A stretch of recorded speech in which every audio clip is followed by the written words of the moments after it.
తెలంగాణలో కాంగ్రెస్ సర్కార్పై మాజీ మంత్రి హరీష్ రావు ఆగ్రహం వ్యక్తం చేశారు. అర్హులైన వారికి పథకాలు ఇవ్వకపోవడం వల్లే నాగయ్య చనిపోయాడని ఆరోపించారు. పంచాయతీ ఎన్నికల్లో లబ్ధి పొందాలని యువత యావతోటి పంచాయతీ ఎన్నికల్లోని లబ్ధి పొందాలనే యావతో ఎలాంటి ముందస్తు ప్రణాళిక లేకుండా లబ్ధిదారుల ఎంపిక సరిగ్గా జరపకుండా జాబితా విడుదల చేస్తూ ప్రజల్లో గందరగోళం రేపింది కాంగ్రెస్ పార్టీ అని మండిపడ్డారు. తెలంగాణలో దరఖాస్తుల పేరిట దగా చేయటం తప్ప ఏడాది పాలనలో మీరు చేసింది ఏమి ఉంది అని ప్రశ్నించారు.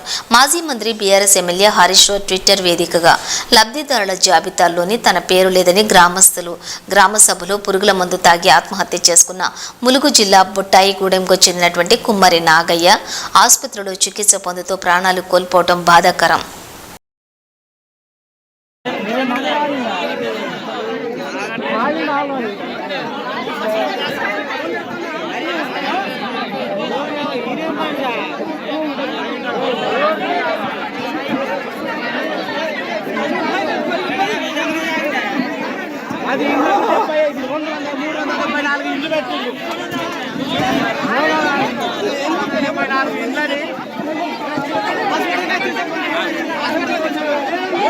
కాంగ్రెస్ ప్రభుత్వం రాజకీయ లబ్ధి కోసం 374 ఇళ్ళ లిస్టు పెట్టిండు.